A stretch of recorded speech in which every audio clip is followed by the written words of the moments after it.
अस्सलाम वालेकुम, very good morning from new Pakistan. मैं हूं आपकी होस्ट हिना सलमान। कैसे हैं आप लोग? ठीक हैं, खुशखाश हैं?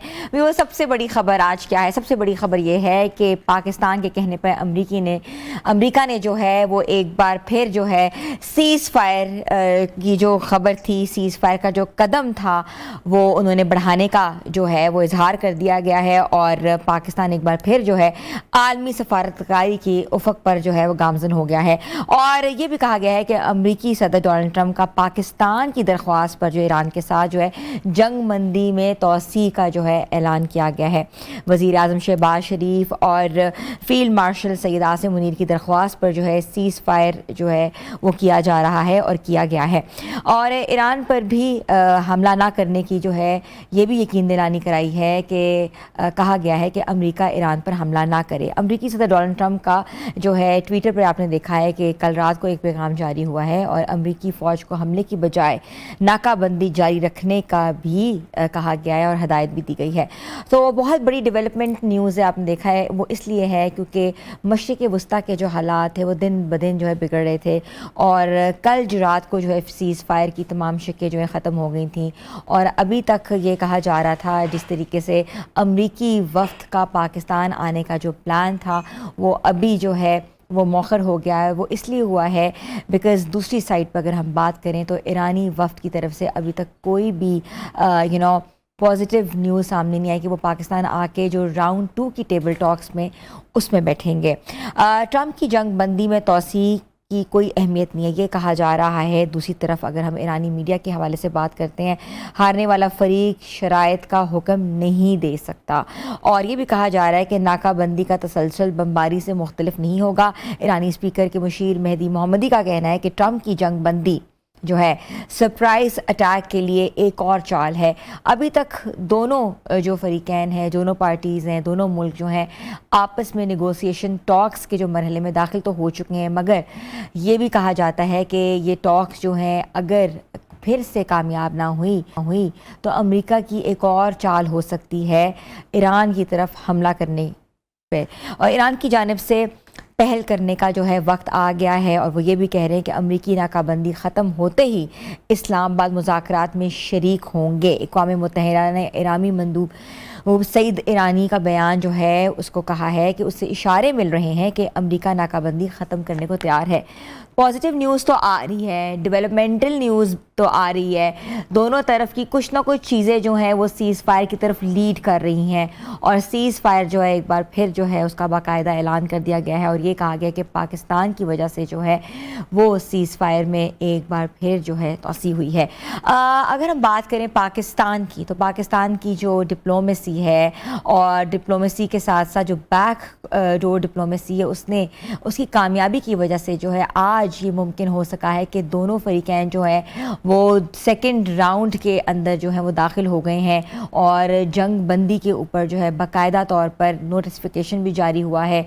सीज़ फायर के ऊपर बार बार कहा गया कि it's a completely seize fire और अगर कोई खिलाफ वर्जी करता है तो ऑब्वियसली उसके मुहरकात डिफरेंट होंगे, रिटालिएशन डिफरेंट होगी।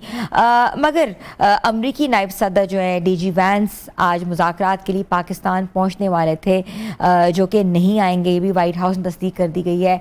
जब तक ईरानी वफ़द की तरफ से कोई भी पॉजिटिव न्यूज़ नहीं आती या वो शरीक होने के लिए मुकम्मल तौर पर आमादा नहीं होते तो वहाँ से अमरीकी वफ़द जो है वो नहीं पहुँचेगा।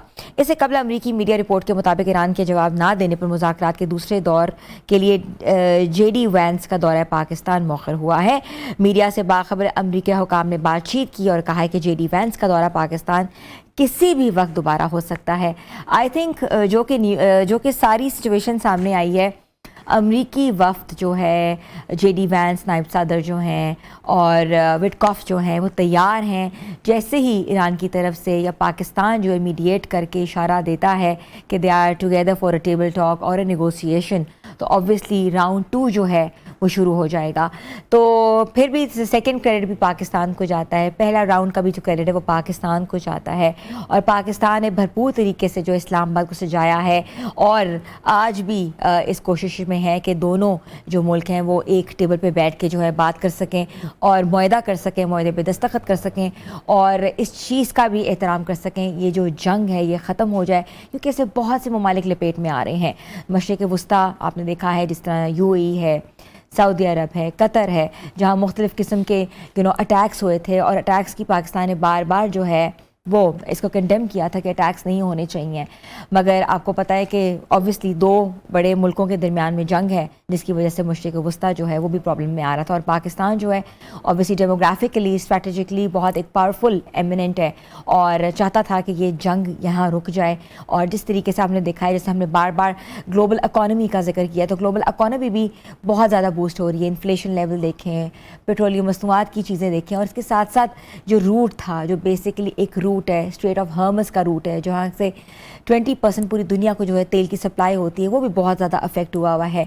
तो ये सीज़ फायर जो है ये जब तक जो है सीज़ फायर रहेगा तब तक स्ट्रेट ऑफ हॉर्मज़ में भी जो है चीज़ें बेहतर रहेंगी। अदरवाइज़ जो है बहुत ज़्यादा जो है वेपोरेट होंगी, जिससे मज़ीद जो है मशरिक़ वुस्ता में जो है प्रॉब्लम्स हो सकती हैं।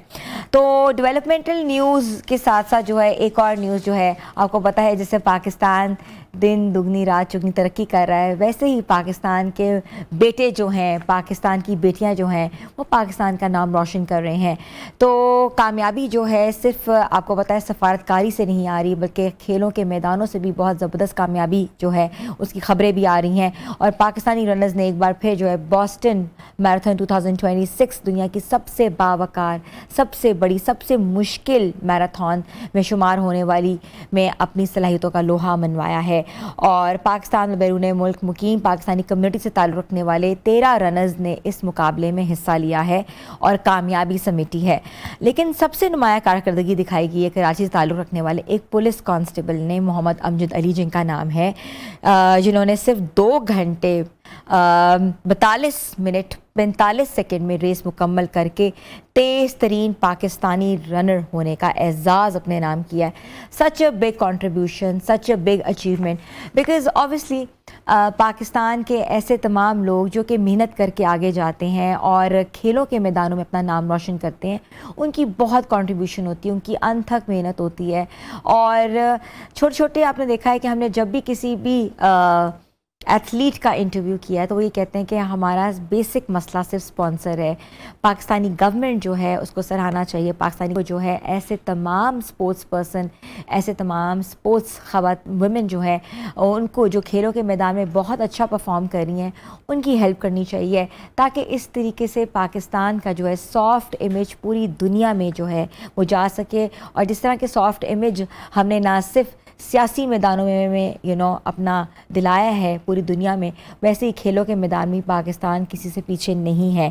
ये कामयाबी इस बात का सबूत है कि अगर जज्बा हो, मेहनत हो, लगन हो, तो वसाइल कम भी हो, मगर कहते ना कि आपकी हिम्मत, आपका हौसला, आपकी डिवोशन जो है वो किसी भी खेल में जो है वो आपको आड़े हाथों ले लेती है। और हम लोग कोशिश भी करेंगे कि हम आपको अमजद अली से भी मिलवाएं, पाकिस्तान का जिन्होंने नाम रोशन किया है, और इसके साथ साथ 13 एथलीट्स के बारे में बताएं जिन्होंने बोस्टन मैराथन में हिस्सा लिया है। तो व्यूअर्स, ये तो बहुत सी खूबसूरत न्यूज़ आ रही है, मगर जहाँ डेवलपमेंट न्यूज़ हैं, जहाँ स्पोर्ट्स की न्यूज़ हैं, वहाँ हमारे माशरे के छोटी छोटी चीज़ें और भी हैं, अलमिया जिसको कहते हैं। हम आज ऑनर किलिंग के हवाले से भी बात करेंगे और आपको उन वालिदैन से भी मिलवाएंगे जिनकी बेटी रिसेंटली ऑनर किलिंग का शिकार हुई है। तो छोटा सा सरप्राइज़ है और छोटी सी ब्रेक के बाद आपको सरप्राइज़ भी देंगे। तो आप लोगों ने हमारे साथ देख रहे हैं, आप देख रहे हैं न्यू पाकिस्तान।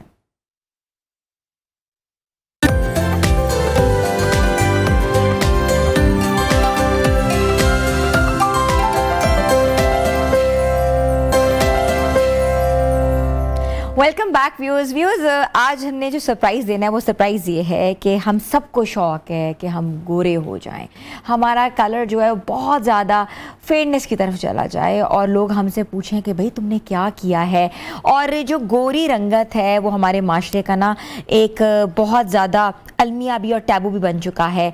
हर बच्ची जो कि अपने वालिदैन से थोड़ी सी वीटिश पैदा होती है या थोड़ी सी गंदमी रंग की पैदा होती है, वालिदैन को सबसे बड़ा मसला ही होता है हाय ये गोरी कब होगी, हाय ये गोरी नहीं होगी तो उसके रिश्ते नहीं आएंगे।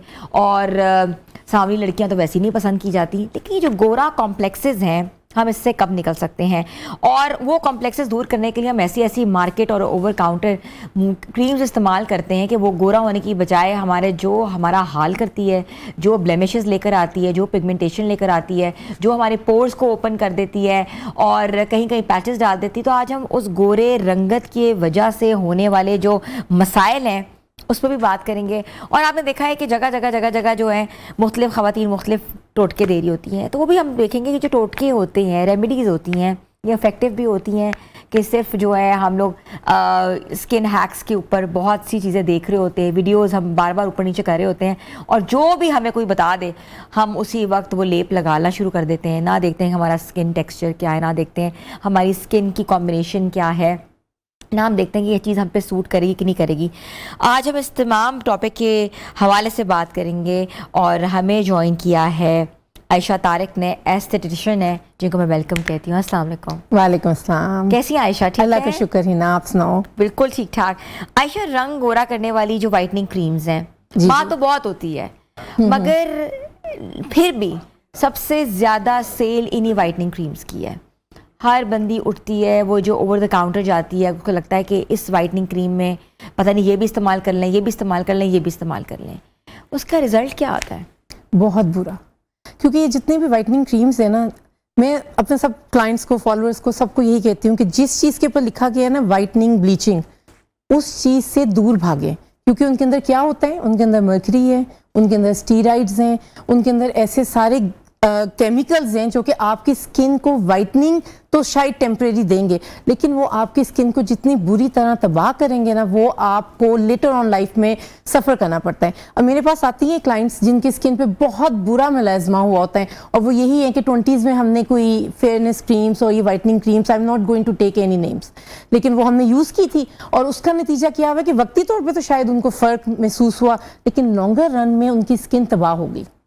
सो इस हमें ना, मैं कहती हूँ हमारे माशरे को अब चेंज लाना चाहिए, और ये चेंज ना महीना स्टार्ट से स्टार्ट होगा। अगर आपकी बच्ची वीटिश कम्प्लेक्शन की है, उसको बचपन से ही बूस्ट दें उसके कॉन्फिडेंस को, उसको कहें यू आर ब्यूटीफुल, जो आपको अल्लाह ने रंगत दी है इसको फ्रेश करो। उसको ये ना दें कि इसको गोरा करना है, स्किन को हेल्दी बनाना है, ग्लोई बनाना है, फ्रेश करना है। जो आपका अपना कम्प्लेक्शन है that is the most beautiful complexion, और उसी को बस आप फ्रेश करें, हेल्दी बनाएं। लेकिन प्लीज़ मैं तो सबको सख्ती से मना करती हूँ कि वाइटनिंग ब्लीचिंग प्रोडक्ट से दूर है। अच्छा, ब्लीचिंग प्रोडक्ट जो होती है, वाइटनिंग प्रोडक्ट होती है, हर दूसरी क्रीम पे लिखा होता है कि इससे इतने % आपको फेयरनेस मिलेगी और स्किन में फ़ौरन फ़र्क आप महसूस करेंगे। तो उसके अंदर ऐसा केमिकल क्या होता है जो कि ब्लेमिशेस का बाइस बनता है? आपने देखा है औरतों की साइड्स के ऊपर, चीक बोन के ऊपर वाले एरियाज डार्क हुए होते हैं, पूरा मुंह डिफरेंट कलर है, ये दोनों साइड्स डार्क हैं, तो इसकी वजह भी क्या है? देखिए उसके अंदर स्टीराइड्स हैं सबसे पहले तो, हाइड्रोक्विनोन होते हैं, स्टीराइड्स होते हैं जो कि मेलानिन को तो सप्रेस करते हैं, वक्ती तौर पे आपको ब्राइटन अप करते हैं, मगर देखिए उसका साइड इफेक्ट ये है कि वो आपके स्किन के बैरियर को तबाह कर देते हैं। स्किन का बैरियर तबाह हो गया तो समझे आपकी स्किन पे हर तरह की प्रॉब्लम्स आएंगी। दूसरा ये कि अनफॉर्चुनेटली जो तो समझदार तबके की औरतें हैं, पहली बात है वो तो अवॉइड करती हैं। जो अब एजुकेटेड लड़कियां हैं और औरतें हैं, they don't use whitening products. ज़्यादातर आपको पता है हमारे लोअर तबके में इस चीज़ों का है, ये सस्ती मिल जाती हैं और गोरा रंग कर देते हैं, तो वो लोग यूज़ करते हैं। फिर वो सन प्रोटेक्शन भी तो नहीं कर रहे, तो वो आप देखिए वो एक केमिकल यूज़ कर रहे हैं, ऊपर से सन प्रोटेक्ट नहीं कर रहे, प्रोटेक्शन यूज़ नहीं कर रहे, कोई SPF यूज़ नहीं कर रहे, तो उनकी स्किन तो डैमेज होगी। आप बिल्कुल बात सही फरमा रही हैं। जैसे अभी आपको पता है रिसेंटली हमारे एक बहुत मशहूर एक्टर हैं फहद मुस्तफ़ा जी जी, जब शुरू में उनको देखा तो उनका कलर बहुत थोड़ा सा डार्क आता था, लेकिन एकदम से चेंज आया। उस चेंज के ऊपर आप क्या कहेंगी? देखिए बहुत सारे प्रोसीजर्स और बहुत स्टेप बाय स्टेप ये चेंज आते हैं, ठीक है, मे बी, अब आई एम नॉट श्योर कि उन्होंने क्या क्या फॉलो किया है, लेकिन हो सकते हैं उन्होंने अच्छे तरीके से ही अपनी स्किन को ब्राइटन अप किया हुआ है। देखिए हमारी कंप्लेक्शन जो होते हैं ना, वो उसको कहते हैं मेलानिन, जो हमारा रंगत हर एक की डिस्क्राइब करता है। हर एक की मेलानिन का अपना एक परसेंटेज होती है, ठीक है। तो जो डार्क मेलानिन के होते हैं, अगर आप प्रॉपर अच्छी प्रोडक्ट्स यूज करें तो विद पैसेज ऑफ टाइम कई दफा आपकी स्किन ब्राइटर और लाइटर होती है। आईवी ड्रिप्स आजकल आ गई है, बहुत अच्छे ट्रीटमेंट्स हैं, एस्थेटिक ट्रीटमेंट्स होते हैं जो स्किन को जरा ब्राइटन अप करते हैं। हाँ, अलबत्ता अगर आपने ये फेयरनेस क्रीम्स और वाइटनिंग प्रोडक्ट्स यूज किए हैं तो ये तो फिर ओवरऑल आपकी स्किन को डैमेज करेंगे लॉन्गर रन के अंदर। ये नहीं करनी चाहिए, ये बिल्कुल नहीं करनी चाहिए 101%। बल्कि अब तो एफडीए ने भी काफी सारे प्रोडक्ट्स में उन्होंने उनको कैंसिल आउट कर दिया, जो कि मार्केट में हम अपने बचपन से देखते आ रहे हैं। I can't take the names, मगर वो बहुत कॉमन ऐसी फेयरनेस क्रीम्स हैं जो हम बचपन से देख रहे हैं, मार्केट में अवेलेबल हैं, बहुत सस्ती हैं, लोग ले रहे हैं, बट वो इतनी हार्मफुल हैं, वो केमिकल्स की भरी हुई क्रीमें हैं, स्टीराइड्स, मरकरी उसके अंदर है, जो कि लॉन्गर रन, वही जैसे मैं आपको बात कर रही हूँ, फिर क्लाइंट्स आती हैं 40s में कि 20s में की थी, लेकिन उनको उनकी जो स्किन है वो 40s में आके तबाह हुई होती है। अच्छा, मुझे ये बताएं कि एक तरफ तो क्रीम्स आ गई हैं तो नहीं इस्तेमाल करनी चाहिए, केमिकल्स हैं, दूसरी तरफ जो है आपको पता है कि नेचुरल रेमेडीज हैं, तो नेचुरल रेमेडीज भी आपको पता है बहुत ज्यादा हर तरह की रेमेडी अवेलेबल है, वायरल भी हुई है। तो अगर क्रीम ना इस्तेमाल करें तो नेचुरल रेमेडी इस्तेमाल कर लें। अच्छा, मैं नेचुरल रेमेडीज के भी इतने ज्यादा फेवर में नहीं हूँ। देखिए, बेसिक साइंस को समझें, जो हमारी स्किन है उसका एक सर्टेन पीएच लेवल है, ठीक है ना, जो अल्लाह ने बना के दिया है, वो एक बैलेंस किस्म का पीएच है, ना वो एसिडिक है ना वो एल्कलाइन है।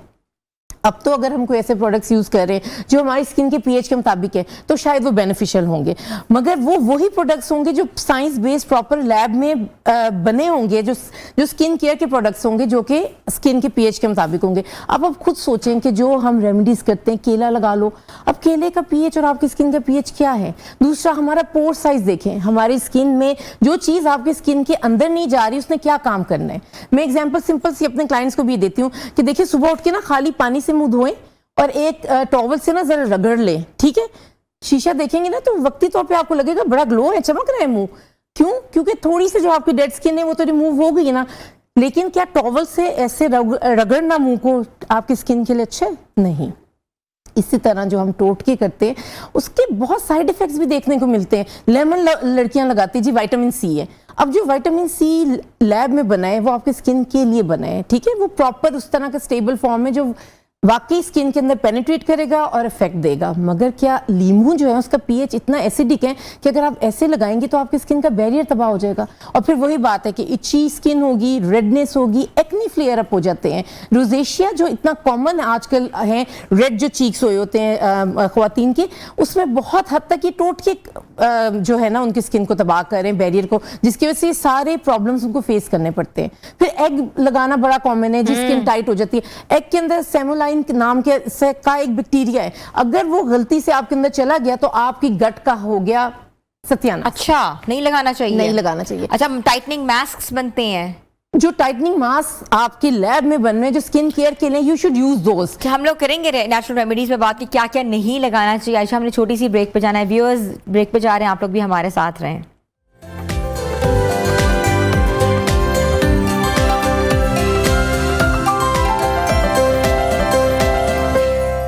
Welcome back viewers. ब्रेक में जाने से पहले हम बात कर रहे थे ऐसे तमाम रेमेडीज़ की, ऐसे तमाम टोटकों की जो कि आपके चेहरे के लिए, आपकी स्किन के लिए बहुत ख़तरनाक हो सकते हैं।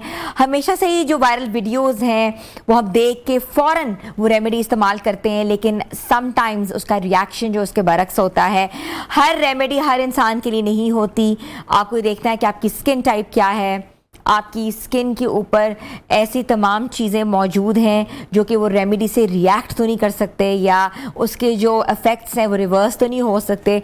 आयशा तारिक जो है एस्थेटिशियन है हमारे साथ आज मौजूद है, वो हमें बताएंगी। आयशा, आपने पहले भी बताया है ब्रेक पे जाने से पहले कि कौन कौन सी चीज़ें नहीं इस्तेमाल करनी चाहिए। What more you have? देखिए, मैं कह रही हूँ जो खाने की चीज़ें अल्लाह ने बनाई है ना, जो किचन में है, जिनको हम एज अ टोटका यूज़ करते हैं, उनको प्लीज़ खाने के लिए ही यूज़ करें। लेकिन लोग तो ये कहते हैं कि आप जो खाओ वो मुंह पे लगाओ। नहीं, क्यों मुंह पे लगाएं? मुंह पे अगर ये चीज़ें अगर मुंह पे लगाने के लिए होती तो मेरे ख्याल में हमें पहले ही ये चीज़ें ना काफ़ी इनके बारे में शायद अल्लाह की तरफ से ये आ जाता कि बेटा ये खाना भी है और ये लगाना भी है। मैं आपको बताऊं, देखिए अब साइंस इतनी तरक्की कर चुकी है, स्किन केयर इंडस्ट्री इतनी तरक्की कर चुकी है कि ये चीज़ें अब पता चल चुकी हैं कि ये जो हम टोटकास करते हैं ना, ये आपकी स्किन को नुकसान दे रही, बेनिफिट कोई नहीं दे रही। और अगर हम बात ये करते हैं कि इतने इन्फ्लुएंसर्स और इतने लोग हमें सोशल मीडिया पे नज़र आ रहे होते हैं और वो मुख्तलिफ मुल्तानी मिट्टी, बेसन लगा लें, अरके गुलाब लगा लें, ये कर लें, वो कर लें, उनकी अपनी स्किन माशाल्लाह चमक रही होती हैं और वो खुद वो best of the best treatments करवाती हैं और best of the best Korean या बाहर की यूके यूएसए की स्किन केयर यूज़ करती हैं। हमें बेवकूफ़ बना रही। ये वाकई बात है कि वो हमें बेवकूफ़ बना रहे हैं, क्योंकि मैं आपको जैसे मैंने पहले एग्जांपल दी थी, हमारी स्किन का पीएच डिफरेंट है, जो हम खाने की चीज़ें हैं उनकी पीएच डिफरेंट है। दही दूध मुंह पे लगाने का बड़ा एक रवाज है। अब उसके अंदर क्या होता है, लैक्टिक एसिड है। Lactic acid is very good for mild exfoliation, but वो वाला लैक्टिक एसिड जो बाकायदा लैब्स के अंदर उसकी वो परसेंटेज स्किन के लिए बेनिफिशियल हैं, जो उस हिसाब से बनता है। दूध दही तो नेचुरल चीज़ें हैं, उसके अंदर तो उसकी ज़रा परसेंटेज ऊपर नीचे होगी, आपकी स्किन इरिटेट हो जाएगी, रेडनेस हो जाएगी, रैशी हो जाएगी, एक्नी ब्रेकआउट। आजकल सबसे मेन रीज़न ये है कि वो जो आती हैं क्लाइंट्स मेरे पास, नहीं, जो ब्लैक हेड मास्क घर पे बनाए जाते हैं, टाइटनिंग मास्क बनाए जाते हैं, कूलिंग आई पैड्स क्यूकम्बर से बहुत सी चीज़ें बनाई जाती हैं, और साथ साथ बेसन, लीमू, शहद, और कहते हैं कि तमाम जो किचन की प्रोडक्ट्स हैं आप मुंह पे लगाएं, तो ये फ़ायदेमंद नहीं है, आप कह रही हैं। देखो मैंने भी यंग एज में किया हुआ, नो डाउट, टीन एज में, यंग एज में, 20s में, व्हेन आपकी स्किन वैसे ही इतनी ज़्यादा खूबसूरत हेल्दी होती है कि आप ये चीज़ें लगाते हो तो आपको लगता है वाकई इफेक्ट कर रही है, मगर आप को अंदाज़ा नहीं हो रहा होता कि वो इफेक्ट इस तरह नहीं कर रही। उस वक्त वक्ती तौर पे वैसे ही आप यंग हो, स्किन के हीलिंग भी प्रोसेस फास्ट होता है, तो अगर थोड़ी बहुत आपकी रेडनेस वगैरह होती है वो ठीक हो जाती है, but with passage of time आपको फिर अंदाज़ा होता है कि बैरियर स्किन का कितना तबाह हो गया। अब जैसे मैंने आपको कहा ना कि स्किन का जो हमारा पीएच है, अगर हम ये चीज़ें लगाते हैं वो बैरियर को तबाह कर देते हैं। जब बैरियर तबाह हो जाता है तो फिर एक्नी ब्रेकआउट, जो कि लड़कियों में बहुत कॉमन है, मेरे पास हर दूसरी बच्ची एक्नी के इशू को लेके आती है, और मोस्ट ऑफ द टाइम क्या रीज़न होती है, या तो उन्होंने कोई गलत किस्म की ये वाइटनिंग प्रोडक्ट्स यूज़ किए होते हैं, या वो टोटके रेमेडीज़ घर में कर रही होती हैं, इस तरह बेसन लगा लिया। अब वो हार्श है बेसन, उसकी जगह क्यों नहीं आप वो स्क्रब यूज़ करते हैं जो कि वाकई आपके फेस के लिए बना हुआ है और जेंटल है और माइल्ड है। दोनों ने एक्सफोलिएट करने हैं। बेसन आपके उसमें माइक्रो टीयर्स कर सकते हैं स्किन में, आप रगड़ रही हैं उसको, आपको नज़र नहीं आ रहा कि अंदर कितना डैमेज हो रहा है, और वही माइक्रो टीयर्स में आपके जर्म्स जा रहे हैं जो कि फिर एक्नी की शक्ल में नज़र आएंगे। सो इसलिए मैं कहती हूँ कि प्लीज़ अप टू इट्स 2026 अब ये आप किचन के टोटकों से निकल आए। स्किन केयर में इतनी एडवांसमेंट आ गई है कि आपको अपनी स्किन टाइप के मुताबिक बहुत अच्छे प्रोडक्ट्स मिलेंगे, आप वो यूज़ करें, खाने की चीज़ों को खा के अंदर से अपनी हेल्थ को अच्छा करें। तो आप ये कह रही हैं कि किचन की कोई प्रोडक्ट जो है वो फेस पे नहीं लगानी चाहिए? मैं तो किसी के भी फेवर में नहीं हूँ। हाँ, ये कूलिंग के लिए अगर आपने थके हुए हैं, आईज के ऊपर आपने क्यूकम्बर रख लिए, वो आपके डार्क सर्कल्स के लिए कुछ भी नहीं करेगा बेचारा, ये कि ठंडा ठंडा आपको सुकून देगा। दैट्स तो कोई टोटका ऐसा है जो कि बेहतर है या कोई फायदेमंद है, मुफीद है? अनफॉर्चुनेटली अच्छा एलोवेरा है, कुछ नेचुरल इंग्रेडिएंट्स ऐसे हैं कि जो बेनिफिशियल है। अब जो एलोवेरा जेल नेचुरल है, अगर आपकी जैसे एक्नी है, अगर आप स्पॉट ट्रीटमेंट के तौर पे हल्का फुल्का करते हैं वो ड्राई आउट करती है। लेकिन आयशा, आपने तो सारी आपाओं का बिजनेस बंद करने लगी हैं आप तो।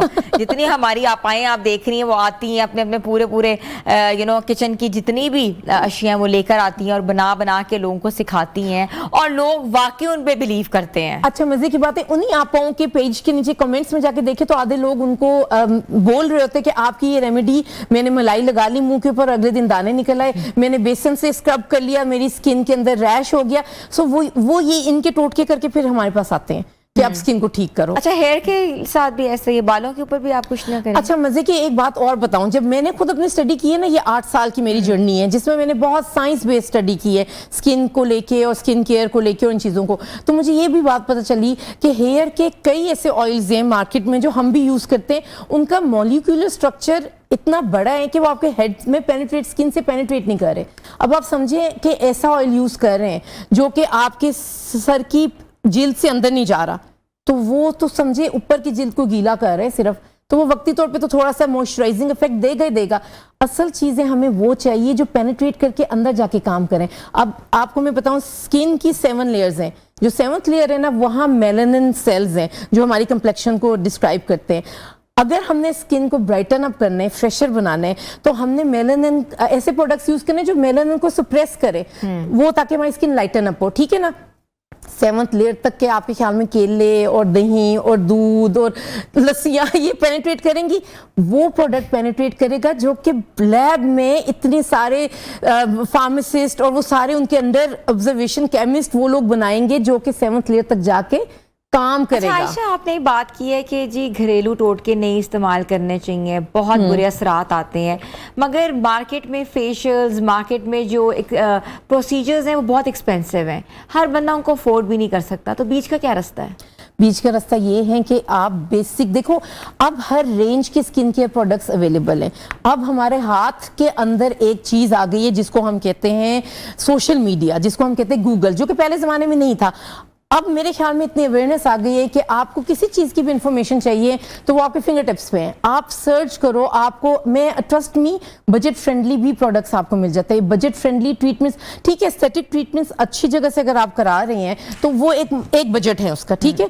उसके अलावा लेकिन अगर आप अच्छी स्किन केयर करना चाहें तो वो आपको बजट फ्रेंडली भी मिल जाते हैं। फार्मास्यूटिकल कंपनीज हमारी बहुत अच्छी लोकल हैं जो इतनी अच्छी स्किन केयर बना रही हैं कि जो आपको अंडर 500 भी आपको प्रोडक्ट सनस्क्रीन और वो मिल जाएंगे कि आप यूज करें और अपनी स्किन को बेहतर करें। अच्छा, फेस वॉश की बात करते हैं, एक बहुत आम सी चीज है, मार्केट में हजारों नहीं लाखों की तादाद में फेस वॉशेस हैं।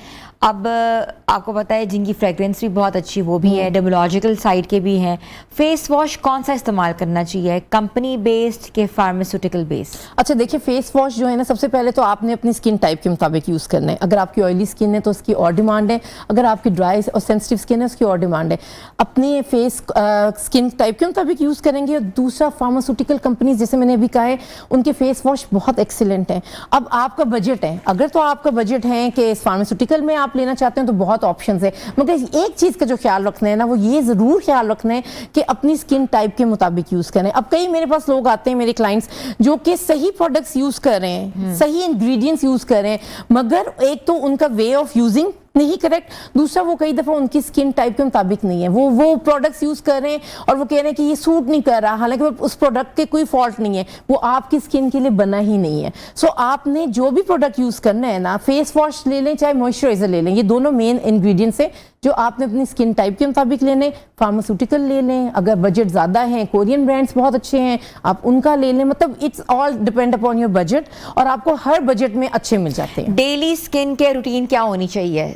देखो, इट ऑल डिपेंड्स, एक तो एज पे डिपेंड करता है। मैं कहती हूँ जब हम पैदा हो जाते हैं ना, स्किन तो हमारा लार्जेस्ट ऑर्गन है, हमारे साथ ही आए हमारे साथ ही जाएगा, तो उसकी केयर तो स्टार्ट हो जाती है। माएँ अपने बच्चों को देखो बेबी लोशंस लगाती हैं, ऑयलिंग करती हैं, क्यों करती हैं? मॉइस्चराइज रखने के लिए केयर ही कर रही है ना उसकी स्किन की। फिर जब आप स्कूल जाना शुरू होते हैं तो मैं कहती हूँ कि एक जेंटल फेस वॉश बच्चे को दें, उससे मुंह धोएं उसका, और एक जेंटल सनस्क्रीन जरूर बच्चा यूज करे। फिर टीन एज में जब बच्चियां आ जाती हैं और इवन बच्चे भी, तो उस वक्त ये होता है कि वो कुछ ना कुछ एक्टिव इंग्रेडिएंट, एंटीऑक्सीडेंट्स ऐड कर सकते हैं, जैसे विटामिन सी ऐड कर सकते हैं। ज़रा जब तो थोड़ी सी टीन एज में आ गए तो अपने सनस्क्रीन से पहले विटामिन सी यूज़ कर लें। तो बेसिक स्किन केयर में अगर आप कहते हैं ना टू द पॉइंट बेसिक क्या है, तो उसमें एक अच्छा फेस वॉश, एक अच्छा मॉइस्चराइजर और एक सनस्क्रीन, ये तीन तो मस्ट है जो हर एक ने हर एज में यूज करने हैं। उसके बाद आपके ब्राइटनिंग इंग्रेडिएंट्स हैं, आपकी अगर ऑयली स्किन है, सीबम ज्यादा आ रहा है, एक्नी हो रही है, उसके और इंग्रेडिएंट्स हैं, एंटी एजिंग और इंग्रेडिएंट्स हैं, वो फिर ऐड ऑन करने की बात है। अच्छा, ग्लो के ऊपर लोग बहुत कर रहे हैं, स्किन ब्राइटनिंग ग्लोज, फेशियल बहुत ज़्यादा मार्केट में, हर पार्लर ने भी एक प्रोसीजर निकाला हुआ है, आप क्या समझती हैं कराने चाहिए? यार पार्लर के फेशियल्स की तो मैं उसके भी अगेंस्ट हूँ। अब आज ही मेरा शो जो भी देखेंगे ना, सब मेरे अगेंस्ट हो जाएंगे, क्योंकि देखिए पार्लर के जो फेशियल्स है ना, उसमें अगर तो वो अच्छे प्रोडक्ट्स यूज कर रही हैं, ठीक है ना, तो वो सिर्फ मसाज हैं और जेंटल एक्सफोलिएशन है स्क्रब्स के जरिए। बाकी जो वो ग्लो लेके आते हैं ना, किसके जरिए लेके आते हैं? ब्लीच क्रीम के जरिए। ब्लीच क्रीम क्या है? इट्स अ केमिकल, वो आपके बालों को गोल्डन कर देता है, जिसकी वजह से आपको लगता है कि मुंह चमक रहे हैं, हालांकि वो सिर्फ आपके बाल गोल्डन हुए, आपकी स्किन के ऊपर कोई असर नहीं हुआ। और लॉन्गर रन में वही बात है, bleaching is also not good. वो जैसे हम व्हाइटनिंग की बात करें, it's a chemical, why you are using chemical on your face. और बहुत तरीके आ गए, हेयर रिमूवल के तरीके आ गए, जिससे आप हेयर रिमूव कराएं, ब्लीच मत करें। सो वो तो मैं नहीं हूँ। अच्छा, वो जो लेप बनता है हेयर रिमूवल वाला, वो भी नहीं इस्तेमाल करना? अच्छा, आटा मैदा, हाँ, जो आंटियां बनाती हैं, जो टोटके वाली आंटियां हैं, वो बनवा के आप ये देखो कि हम क्यों सबसे ज्यादा कहते हैं जरा 40 स्टार्ट होती है, बल्कि लेट 30s में अभी मैं देख रही हूँ लड़कियां ये आके कंप्लेन कर रही हैं कि हमारी स्किन सैग हो रही है। क्यों सैग हो रही है? क्योंकि इतनी यंग एज से वैक्सिंग की आदत पड़ जाती है। ये जो आप कह रहे हैं लेप लगाते हैं, स्किन को ट्रॉमा हम दे रहे हैं। आप बाल कर रहे हैं, आधा बाल अगर अंदर रह जाता है तो वहां इन्फेक्शन हो जाती है, वहां से बाल तोड़ जाता है। हाँ, एक्ने ट्रिगर हो जाती है, स्किन का बैरियर तबाह हो रहा है। तो ये सारी चीजें प्लीज अब एस्थेटिक ट्रीटमेंट्स की तरफ आए। एस्थेटिक ट्रीटमेंट्स इतने अच्छे, हेयर लेजर हेयर रिमूवल करा लें। क्यू स्विच एक लेजर है, हाँ क्यू स्विच लेजर है जो कि इसके लिए हैं। आप अपने गोल्डन करना चाहें तो वो भी हो सकता है। Thank you so much Ayesha Tariq हमारे साथ मौजूद थी। एस्थेटिशियन आपने देखा है जिस तरीके से उन्होंने बताया है कि प्लीज़ नेचुरल रेमेडीज से परहेज़ करें और अपनी स्किन के मुताबिक प्रोसीजर्स करवाएं। छोटी सी ब्रेक पे जा रहे हैं, आप लोग हमारे साथ रहें।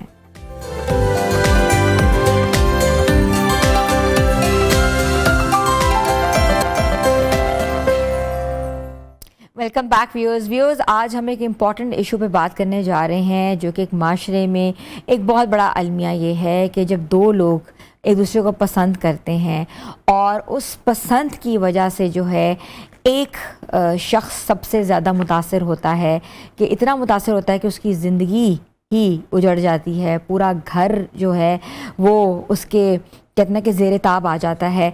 पसंद करना कोई बुरी बात नहीं है, मगर पसंद की आड़ में इस जुनून तक चले जाना कि एक दूसरे को ये देखे बग़ैर कत्ल कर देना भी कितना संगीन जो है वो जुर्म भी है, और कितनी संगीन जो इबरतनाक सज़ा भी उन वालिदैन के लिए जो अपने बच्चों को बड़ा करते हैं, पालते पोसते हैं, उसके बाद पढ़ाते हैं, उसके बाद सोचते हैं कि बच्चा जो है अपनी ज़िंदगी में सेटल हो जाएगा, शादी करने का सोचते हैं, मगर ये नहीं पता होता कि शादी करते करते ही वो आखिरी दिन बन जाएगा।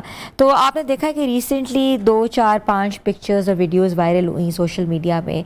एक ख़ातून को ब्यूटी पार्लर में जाके बेदर्दी से कत्ल कर दिया उसके आशिक ने, और वो ख़ातून जो है वो तैयार हो रही थी और सजरी सवरी थी, क्योंकि उनका आज एक कहते ना बहुत खूबसूरत दिन था, मगर उसको ये नहीं पता था कि उसका अपना ही कज़न उसको इतनी बेदर्दी से कत्ल करके जो है वो ख़ुद जो है वो भी उसकी आड़ में आ जाएगा। और ये वाक़या एक एक पूरा एक सानिया है, माशरे के जितने भी अलमिया जितने भी पहलू हैं उसको उजागर करता है कि पसंद करना कोई बुरी बात नहीं है, लेकिन पसंद के अंदर एक ईगो ले आना। और जैसा कि हमने पिछले दिनों भी देखा, एक बच्ची जो है सना यूसुफ, उसको कत्ल किया गया और वजह ये बनी कि उसका जो चाहने वाला था उसको ना कर दी थी। तो ये भी वही केस बना है, उस और लड़की ने उस अपने कज़न को ना कर दी, जिसकी वजह से आज ये जो मामला है ये इतना संगीन हो गया कि हमें ज़रूरत पड़ी कि हम इस पे बात करें। गैरत के नाम पे तो कत्ल हमने सुना ही था, लेकिन गैरत के नाम पर जो है वो दूसरा शख्स जो है वो भी कत्ल कर दिया, वो भी अजीब है। हमारे साथ मौजूद है सरफराज अली, मकतूला लड़की के जो वालिद हैं। हमने सोचा कि हम उनको वीडियो लिंक पे लें, उनसे ताज़ियत करें, क्योंकि ये ताज़ियत जो है ये करना बहुत ज़रूरी है। और वो इसलिए भी ज़रूरी है क्योंकि वो सिर्फ बच्ची जो थी वो उनकी बेटी नहीं है, वो इस माशरे की बेटी थी।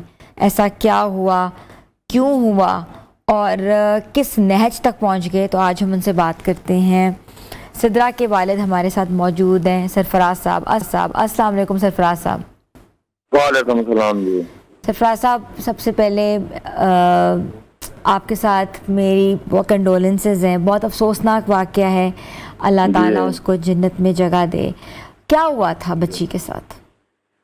बच्चे, मैं शादी की तैयारी में लगा हुआ था जी, मेरा सगा भांजा, मुझे महसूस नहीं होने दिया। मैंने यहाँ खाना भी खिलाया उसको जी, यहाँ से खाना खिला के चलो, बारात आने वाली, खाना पक चुका, दुल्हन शादी के लिए तैयार, यहाँ से गुस्ल करके निकली भी, निकाह की सुन्नत अदा करूँ। मुझे जब तक मेरे साथ ये वारदात करेगा मेरा सगा भांजा होके जी, उसने मुझे जरा सी खबर तक नहीं दी। मामू ये बात है, घर में ये झगड़े, इनके घर में खुद के झगड़ा चलता रहा मेरी बहन के, उन्होंने मुझे महसूस तक नहीं होने दिया जी मैं ये वारदात करूँगा पीछे से। सरफराज साहब, ये झगड़ा किस चीज़ का था? उनके घर में किस चीज़ का झगड़ा चल रहा था और इतना बड़ा जुल्म हो गया जिसकी कानों कान उसके खबर भी वालिद ना को हो? और वालदा को बता जी, मुझे मेरे तक कोई खबर नहीं आई जी। लोग और कह रहे हैं जी इनके घर में कई दिन से झगड़ा चल रहा था आपस में। सरफराज साहब, इस वक्त ये जो आपकी हालत है हम समझ सकते हैं। जो एक कहते हैं ना कि एक कयामत घर में गुजर रही है, वो भी समझ सकते हैं। क्या मेरी आपकी दो ही बहन बेटियां ने, जी। आपके बहनोई ने बाकायदा तौर पे रिश्ता मांगा था आपकी बेटी का? नहीं, कोई मांगा नहीं। डेट में भी वो शामिल है जिस जगह मैंने बच्ची की डेट दी है ना शादी की जी, उसमें भी वो फंक्शन, हर फंक्शन में शामिल है जी मेरे घर में जी। तो ये कभी आपकी बेटी ने कोई जिक्र किया था कि आपका जो भांजा है या उसको कोई पसंद वो करती हैं या उनकी पसंदीदगी है बच्ची की तरफ? मेरी बच्ची ने कोई जिक्र नहीं करा जी।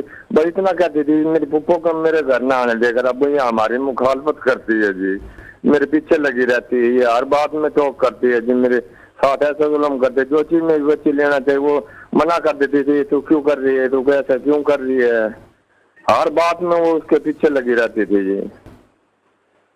आपकी जो बहन है, जो मेरी बहन है जी, वो हर बात पे आपकी बेटी के पीछे पड़ी रहती थी? मेरी बेटी ने घर से कदम तक नहीं बाहर निकाला जाए। 21-20 साल की वजह की मेरी बच्ची थी, इतना तक मेरी बच्ची पाबंद थी जी घर की। तो ये जब सारा मामला हो रहा था, एकदम से ये जब हुआ है, तो आप लोगों को कुछ समझ नहीं आई ये कैसे हुआ? वो कैसे पार्लर तक गया और उसने पार्लर में जाके बच्ची को बेदर्दी से कत्ल भी कर दिया? तो कोई पूछने वाला नहीं था? किसी ने नहीं आपको खबर दी या मौके से पहले की खबर हो रही कि कुछ ऐसा होने वाला है? किसी ने कोई खबर नहीं दी जी। घर का मेरा भांजा जो हर फंक्शन में सामने हो रहा, मैं कैसे उसको मना करता? उसको हर बात का पता था ये क्या हो रहा, घर में क्या करना है, इन्होंने क्या चलना आगे। मुझे पता होता मैं बच्ची मरवाता जी, अपनी बेटी मरवाता। कोई धमकी भी नहीं दी उस लड़के ने? जो आज मेरी हालत हो रही है जी। बिल्कुल, आपका जो गम है हम तो लफ्जों में भी नहीं बयान कर सकते सरफराज साहब। ये बहुत बड़ा जुल्म है, बहुत जो मेरे साथ सदमा गुजर रहा है, मैं न जीने का न मरने का। मेरी 60 साल उम्र में मजदूरी करता हूँ जी। अब भी बच्चियों के लिए 2 बच्चे हैं जी मेरे,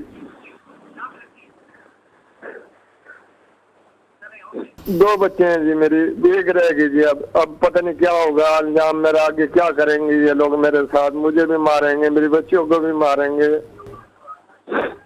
सरफराज साहब, लेकिन क्या वजह है? आप वजह खुल के बयान करें। हम मदद करना चाह रहे हैं, आपकी आवाज़ ईवानों तक पहुंचाना चाह रहे हैं। क्या वजह है? मेरी मरीम नवाज से, वजीर आजम से, वजीर आला से अपील है कि कातिलों को जल्द से जल्द सजा दे। जो इसमें सहूलतकारी जिसने की है उसको गिरफ्तार करे पुलिस है, शुरुआत करे पुलिस। अभी तो ये देख रही है कि बयान लेंगे जी, बयान लेंगे। कब बयान लेंगे? जब मैं मर जाऊंगा जब बयान लेंगे। ये आपने FIR रजिस्टर कराई है लोधरा में? ये कराई है, मेरी मर्जी से हुई है जी। पुलिस का इसमें कोई अमल दखल नहीं हुआ था यार, मैं मेरी मर्जी से करी है पुलिस ने जी। पुलिस सुन भी रही है जी। अब उसके बयान के इंतजार में खड़ा, बयान के से पहले मैं मर जाऊं, बाकी क्या रह गया जी? मेरी बच्ची भी चली गई, मैं भी चला जाऊंगा इसी को। अच्छा, मुझे मेरे घर वालों को इंसाफ देंगे जब मैं गुजर जाऊंगा जी। जो सहूलतकार है जिसने दी है, जिसने बुलाया है इसको, जिसको जो लड़के हैं, जो इसके वालिद है, वालिद हैं, उनको भाई हैं, इनको गिरफ्तार करे पुलिस। बाकी को तो गिरफ्तार करे, मुस्लिम तो इनकी हिरासत में है। आपकी बहन जो है वो आपकी बहन है, उन्होंने कोई आपसे कोई माफी मांगी हो या कहा हो कि गलती हो गई है, कोई ऐसी चीज? क्योंकि एक पंचायत भी होती है आप लोगों के इलाकों में। कोई गलती नहीं हुई, कोई पंचायत नहीं हुई जी। घर में मैं इस बात का भी कसम उठाओ, सबूत मांगो मैं देने के लिए तैयार। कोई बात मेरे घर में ऐसी नहीं हुई जी। आपसे किसी ने राब्ता किया है, किसी हुकूमत के एहलकार से, नुमाइंदे ने? अब पुलिस के पास जाते हैं, ये बयान लेंगे जी, वो तो सुनते तो हैं। अब गिरफ्तारियां शुरू करेंगे तो जो बच्चे मेरे राजापुर में भी जो मोटरसाइकिल वारदात में शामिल है उसको ले, उसको किसने दिया, क्या कैसे हुआ ये वाकया, शुरुआत तो करें ना गिरफ्तारियों की। आपकी और कितनी बच्ची हैं? शुरुआत करेंगे तो पता लगेगा किसने क्या किया। सरफराज साहब, आपकी बच्चियां और कितनी हैं? मेरी एक बच्ची रह गई जी, अब उसकी 13-14 साल उम्र है जी। मैंने बच्ची को पढ़ाया, 5 तक वो पढ़ी, कुरान भी पढ़ी। दूसरी बच्ची को मैंने 10 पढ़ाया जी, वो भी कुरान पढ़ी हुई है, कुरान भी घर से लेके चली जी वो। अच्छा सरफराज साहब, ये भी हमने सुना है, आप मुझे दुरुस्त कर सकते हैं, बच्ची जब जा रही तैयार होने के लिए तो उसने ब्यूटी पार्लर वाली को बताया कि मुझे इस तरह तैयार करें, इसका मतलब है वो रिश्ते से खुश थी? बड़ी खुश थी, बड़ी।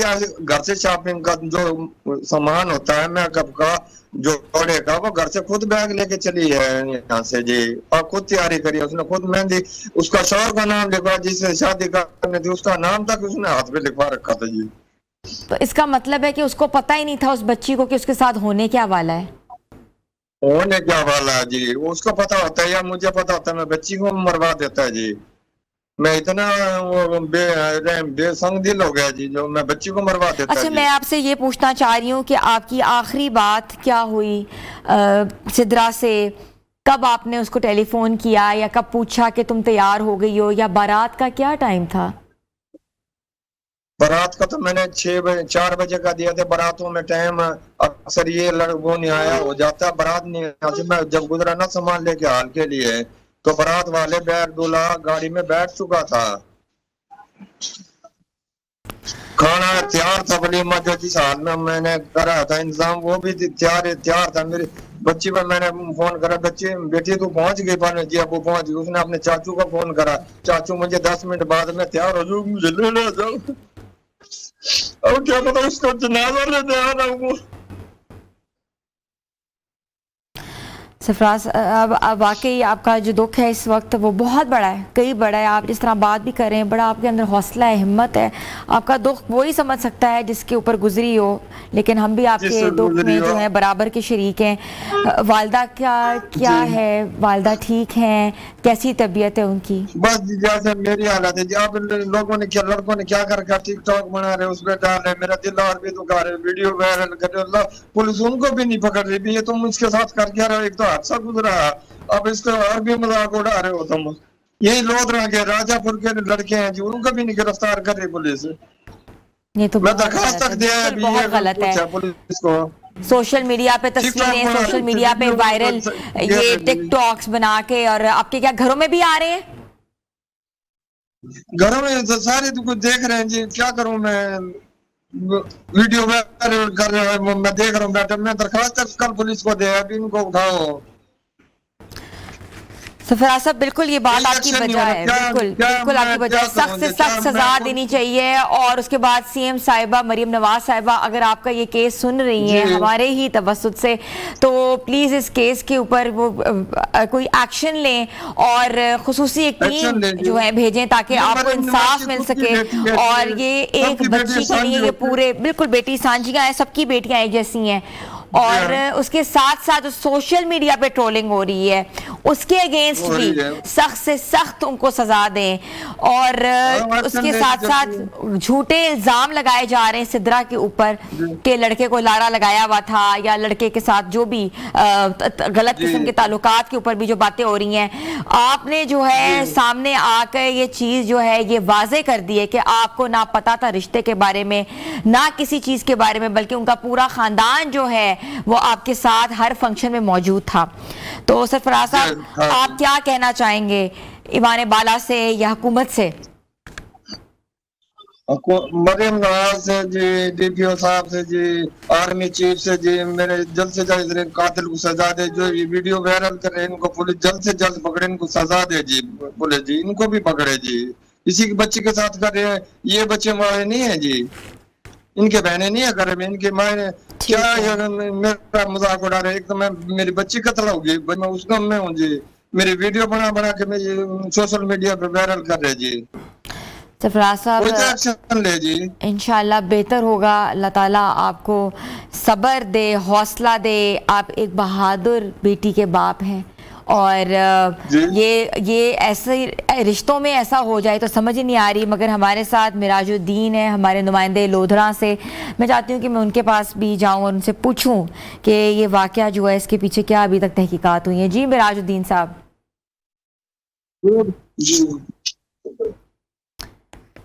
आप हमारी आवाज़ सुन पा रहे हैं? जी जी। जी मिराजुद्दीन साहब, कोई अभी पेशरफ्त हुई है? कोई आपके पास अपडेटेड वर्जन है? क्या हुआ था? पता तो वाकया के पता था, लेकिन इसके पीछे क्या मुहर्रकात थे? जी बिल्कुल, ये 17 अप्रैल का वाकया है। ये बड़ा अफसोसनाक और दिल हिला देने वाला वाकया है। ये गरीब मेहनतकश मजदूर आदमी है जो दिन में कर कर अपना बच्चों का पेट पालता था। इसकी 2 बेटियां हैं। इन 2 बेटियों में से एक बेटी की शादी जो है वो 16 अप्रैल को होना तय पाई थी। ये बच्ची लोधरा के मुकामी ब्यूटी पार्लर में तैयार होने के लिए गई। रात बिल्कुल तैयार थी, मैरिज हॉल में पहुंचने ही वाली थी। बेटी मुकम्मल तौर पर तैयार थी कि उस वक्त एक दिल हिला देने वाला वाकया पेश आया।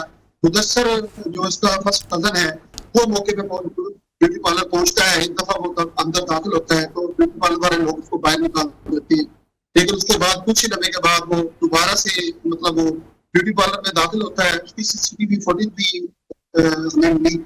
तो जैसे ही वो अंदर दाखिल होता है, उसमें जाते ही उस सिद्रा नामी मकतूला जो बच्ची है, तो जिसकी उम्र तकरीबन 21 साल है, उसको उसने छुरी से वार किया और फिर उसकी गर्दन काट दी। बड़ा दिल हिला देने वाला वाकया है, बड़ा अफसोसनाक वाकया है। उसके बाद उसने शरीर अपने आप को जख्मी किया, अपना गला भी काटा, अपने आंखों में भी छुरी मारी। और इसको इस वाकये को देखते हुए तो हम जो अंदर मिराजुद्दीन साहब, पुलिस अभी तक क्या पेशरफ्त कर रही है? वो कह रही है कि FIR जो रजिस्टर हो गई है, लेकिन अभी तक पुलिस ने इसकी FIR दर्ज कर ली है मकतूला सिद्रा बीवी की वालिद की मुद्दत में, और उसके वालिद और मुदस्सिर कातिल और 2 नाममूम अफराद के खिलाफ जो FIR दर्ज हो चुकी है। और जो मुलजिम मुदस्सिर है वो इस टाइम विक्टोरिया हॉस्पिटल में एडमिट है और उसकी तबीयत पहले से बेहतर बताई जा रही है। जराए इसको कंफर्म कर रहे हैं कि वो खतरे से अब बाहर है और अब वो पुलिस कस्टडी में भी वहां पर मौजूद है। मजीद जो पुलिस है वो अपनी इब्तदाई जो कार्रवाई कर चुकी है, मजीद तफ्तीश कर रही है। तो अभी तक हिरासत में क्यों नहीं लिया गया उनकी फैमिली को? जी अभी तक उसके वालिद ने कल वीडियो एक बयान जारी किया, उसने अपने आप को पुलिस के हिरासत में दिया है। उसके अलावा अभी तक कोई ऐसी कार्रवाई नहीं की। अच्छा मिराजुद्दीन साहब, ये भी बताइएगा कि उस लड़के ने भी, जो कासिम है, उसने अपना गला काटा था, तो क्या वो अस्पताल में दाखिल था? अब बच गया है? क्या तबीयत, कैसी तबीयत है? मुलजिम की तबीयत अभी तक जो जराए कंफर्म कर रहे हैं वो पहले से बेहतर है और खतरे की हालत से बाहर है। अच्छा, इसका मतलब है खुद बच गया है वो। बताया जा रहा है। ठीक है, बच्ची को कत्ल करके वो लड़का जो है वो खुद बच गया है। उसको पता था कि उसने किस तरीके से जो है वो कत्ल करना है। लोधड़ा में ये चीज़ें देखने में आई हैं। एक कल्चर वहाँ बहुत ज़्यादा है मिराजुद्दीन साहब, और हर छोटी बात पे जो है वो टिकटॉक बना के हर चीज़ को वायरल कर देते हैं। तो यहाँ कैसे हम इस चीज़ को कंट्रोल कर सकते हैं? आई थिंक हमारा जो राब्ता है वो उनसे मुनक़ता हो गया हुआ है, बिकॉज ऑब्वियसली बहुत ज़्यादा जो है वो उस घर में बैठे हुए हैं जहाँ सिद्रा के वालिदैन जो हैं वो मुकीम हैं।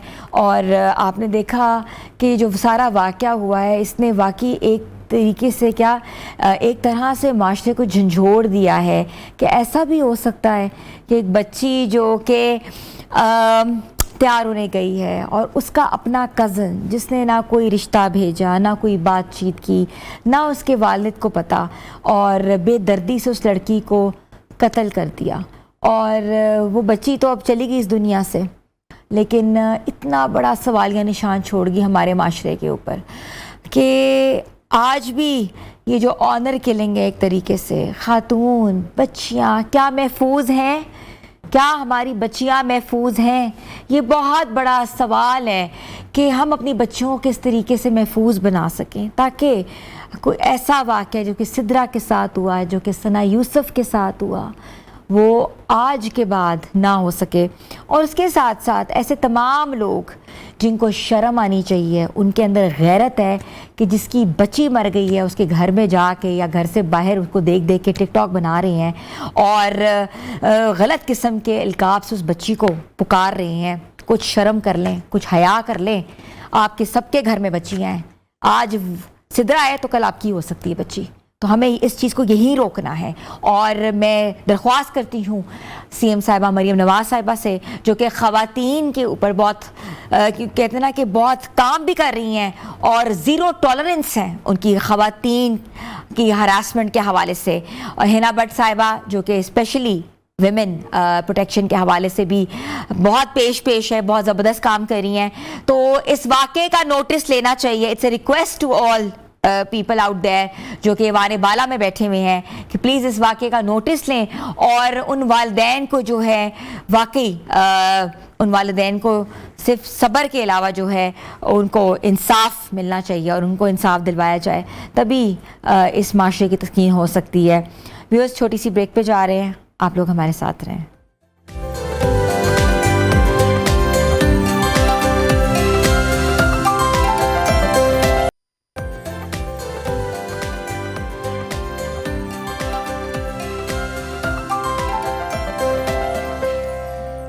Welcome back viewers. आज हम एक बहुत इंपॉर्टेंट इशू को हाईलाइट कर रहे हैं। पसमानदा इलाकों में ख़वातीन की इज़्ज़त और नामूस जो है वो बिल्कुल महफूज नहीं है। जिस तरीके से आपने देखा कि लोधड़ा में होने वाले जो वाक़े ने काफ़ी लोगों की आंखें खोल दी हैं और ये दो ख़ानदानों का किस्सा है, कहानी है, और अभी तक कोई वाज़ेह स्टेटमेंट जो है वो सामने नहीं आई। ये कहा जा रहा है कि वालिद का ये कहना है, सिद्रा के वालिद का, कि हमें पता ही नहीं था ये सब होने वाला। अगर हमें पता होता तो हम अपनी बच्ची ना बचा लेते, और उन्होंने कोई रिश्ता मांगा ही नहीं था या इस तरह की कोई बात उनकी बेटी ने उनसे कभी डिस्कस ही नहीं की है। दूसरी तरफ हमने देखा कि जो हमारे रिपोर्टर लोधरा के उन्होंने रिपोर्ट किया है कि FIR तो कट गई है, लेकिन अभी तक जो है अहम पेशरफ भी नहीं हुई और किसी भी फैमिली के मेंबर को जो है हिरासत में भी नहीं लिया गया। और तीसरी बात जो थी टिकटॉक्स का बनना और सोशल मीडिया पे वायरल जो स्कैम हो रहा है और गलत किस्म की बातें हो रही हैं। मगर इसका चौथा पहलू क्या है? सोशली अगर हम बात करें तो ये वाक़या जो है किस चीज़ की तरफ इशारा कर रहा है? इस वाक़े के पीछे कोई ना कोई तो मुहर्रकात होंगे जिसकी वजह से इतना बड़ा वाक़या सामने आ जाना। और ये भी कहा जा रहा है कि जिस तरीके से बकरे को ज़िबा करते हैं उस तरीके से बच्ची को ज़िबा किया गया है। कायनात रज़ा वॉज देयर और फर्स्ट हैंड इंफॉर्मेशन कायनात रज़ा के पास है। आपको पता है एक सियासी कारकुन भी हैं वो और सोशलिस्ट भी हैं, सोशल एक्टिविस्ट भी हैं, तो वो मुझे बेहतर बता सकती हैं। कायनात, अस्सलाम वालेकुम। आपका इलाका, आप वहाँ मौजूद थी, डिफरेंट इंफॉर्मेशंस आ रही हैं, लेकिन आपने जो आंखों देखा, आप चश्मदीद गवाह हैं। आप मौके पे सबसे पहले वहाँ गई और आपने जो है वीडियो भी वहाँ से बनाई और आपने भेजी कि ये सब कुछ हो रहा है। आपके मुताबिक क्या आपके पास इंफॉर्मेशन है? सबसे पहले मैं सबको सलाम करना चाहूँगी और मैं ये कहना चाहूँगी वाक़या बिल्कुल नहीं होना चाहिए था। इट वॉज प्रिवेंटेबल, जान बचाई जा सकती थी। और ये बातें बिल्कुल इंतहाई झूठ हैं उनके वालिद की, क्योंकि इंटरव्यू ऑनलाइन मौजूद है जिससे वो बाहर खड़े होकर ख़ुद कह रहे हैं, रिफॉर्मा पार्लर का नाम है, ख़ुद कह रहे हैं कि जी रिश्ता मांगा गया, मेरी बच्ची का मुस्तकबिल नहीं था तो मैं वहाँ पर जो है रिश्ता नहीं दे सकता था, और बच्ची बहुत खुश थी और तैयार हो रही थी एंड ऑल दैट। और सबसे जो इम्पोर्टेंट बात है, जिस तरह से कत्ल किया गया है, पहले वो बच्चा आया है, आके उसने देखा है, और मैं बच्चा इसलिए कह रही हूँ 20 साल उम्र क्या होती है, you know shit about shit. आप 20 साल के हैं, बच्ची 21 साल की है, आपने अगर रिश्ता मांगा गया है और इतना ज़ोर से मांगा जा रहा है, तो अगर आपने नहीं करना, इनकार करना है, तो there are ways to go about it.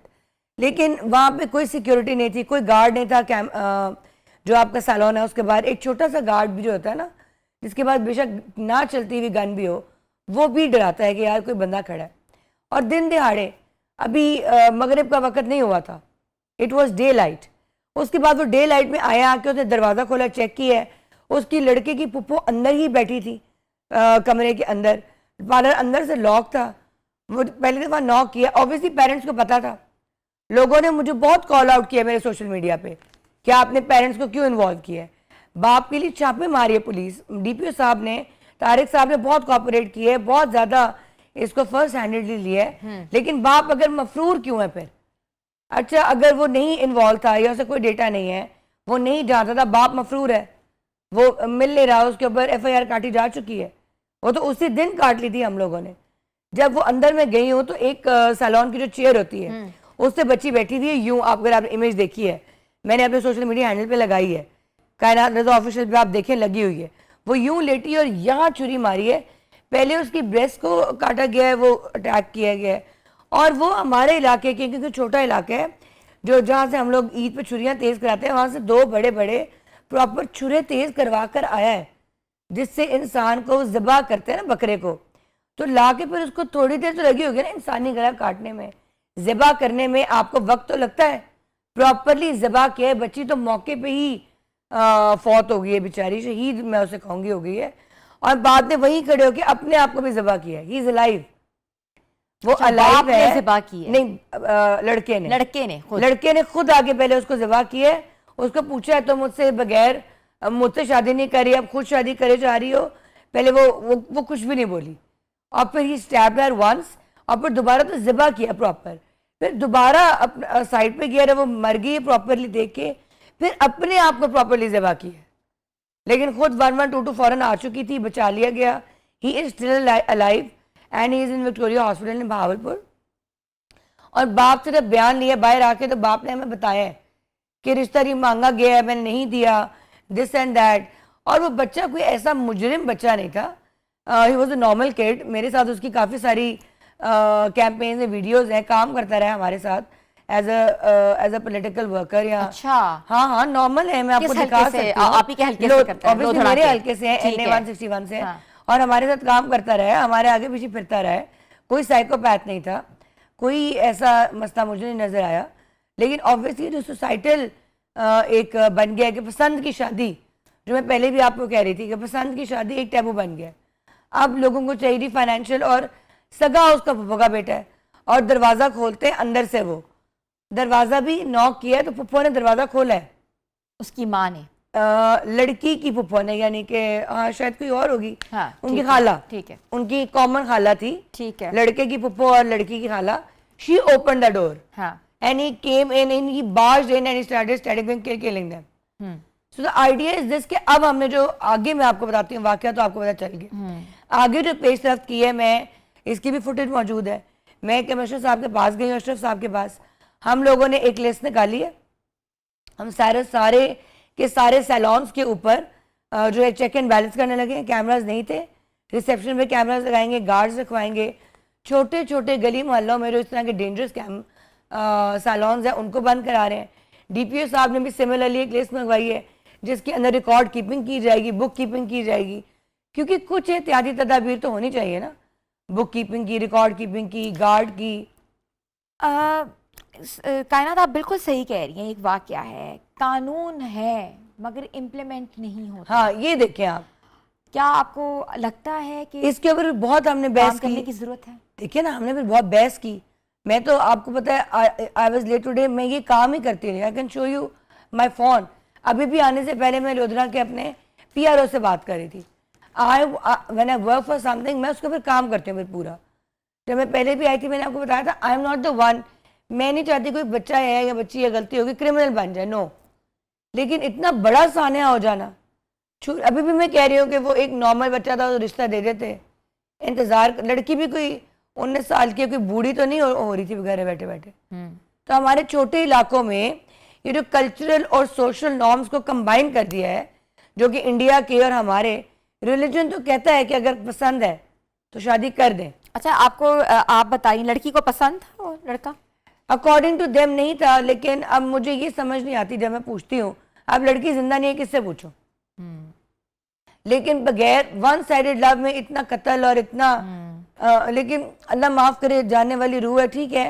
अगर लड़की को नहीं भी पसंद था, रिश्ता तो मांगा गया ना, अल्लाह ताला उसकी मग़फ़िरत करे। लेकिन कायनात, हर ना का मतलब हाँ तो नहीं होता है। हाँ, ये बात पहले भी भी है। आपने देखा कि सना मैंने ये यूसुफ के लिखा, साथ जो हुआ, मैंने ये हमारे लिखा, सामने ये चीज मौजूद है कि किस तरीके से उस लड़की को भी घर पे आके बेदर्दी से कत्ल कर दिया गया।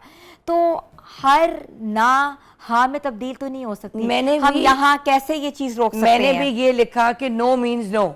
अगर लड़की ने नो कह दिया, पेरेंट्स ने नो कह दिया, तो डोंट गो सो वायलेंट। इसके दो रुख है ना। अब एक तो पेरेंट्स मान जाते, अगर बच्चा इतना ही सीरियस और इमोशनल। आपको लगता है कि हमारे यहाँ मर्दों की ईगो जो है बहुत हर्ट होती है? हाँ, होती है, लेकिन 20 साल में आप कब मर्द और औरत बन जाते हैं? अभी तक आप सीख रहे होते हैं, you are learning, you are in a process. आपने शायद अभी BBA या मास्टर्स किया होता है, आपको पता ही नहीं होता क्या होना क्या नहीं होना। तो मुझे लग रहा है कि पेरेंट्स, मैं अपना ओपिनियन दूंगी, मेरा कोई वर्डिक्ट तो नहीं हो सकता। मेरा ओपिनियन ये है कि parents should have been vigilant. उनको पता होना चाहिए था कि आज के दिन शादी है और बच्ची जो है वो इस वक्त बच्चा वल्नरेबल है, उसे घर में रखते, उसे अंडर सर्वेलेंस रखते, उसको देखा जाता कि बच्चा क्या कर रहा है क्या नहीं कर रहा, कहाँ जा रहा है, उसकी एक्टिविटी में सर्वेलेंस की जाती। और उसको छुरियाँ कहाँ से मिल गई? घर से मिली ना। वो घर से छुरियाँ उठा के बाहर आया है तो दे मस्ट नो कि बच्चा, और इलाका हमारा बड़ा है नहीं, एक रोड तो हमारा इलाका है, हमें पूरी बात का पता है। तो अगर ना हो भी गई, अगर बच्ची ने भी ना कर दी, वालदैन ने भी ना कर दी, उसके बावजूद इतना बड़ा अगर वो नहीं मान रहा था, लड़की की ना अभी तक क्यों नहीं तस्लीम की जा सकती? कायनात, आप मुझे बताएं, आप तो सोशल एक्टिविस्ट भी हैं, वर्कर भी रही हुई हैं, लड़की की ना को लोग इतना बड़ा ईगो का इशू क्यों बना लेते हैं और क्यों नहीं उस चीज़ को तस्लीम करते कि वो ना कर दी गई है? नहीं वो तो फिर आप देखिए ना अगर वन साइडेड हो, वो तो ऑब्वियसली इमोशनली ये समझते हैं कि बस मैंने हाँ, वो ये कहते हैं तो क्या हो गया। अगर लड़की ने मुझे तो तुम पसंद हो ना, मतलब मुझे तुम पसंद हो तो बस फिर बात ख़त्म हो गई। वो अगर आप कहीं पे भी हैं, फिर आपको अगर वो अमीर हैं तो आपको उठा के ले आएंगे, अगर आप गरीब हैं तो आपको छुरियाँ मार देंगे, तेज़ाब डाल देंगे। सना यूसुफ तो एक केस है ना जो आपके सामने आ गया टिकटॉक का, लेकिन आपकी छोटी सी कही हुई बात, मैं आपको अपनी स्टेट पे बताती हूँ, मैं इतनी बड़ी स्टेट पे बैठी हूँ, पढ़ी लिखी हूँ, ये हरासमेंट ही हुई ना, ये इतनी बड़ी हरासमेंट होती है कि अगर आपने किसी बड़े आदमी को या किसी को ना कर दी है, किसी बात के ऊपर आपने इनकार कर दिया है, तो वो भी आपसे अपसेट हो जाएगा। वो बच्ची जो है सिद्रा इस दुनिया में तो नहीं रही, लेकिन अपने कैरेक्टर को, उसका जो कैरेक्टर है वो गलत तरीके से उछाला भी जा रहा है। नहीं मैंने आप और पूरे सोशल मीडिया के ऊपर भी गलत किस्म की बातें भी हो रही हैं, ट्रोलिंग भी हो रही है।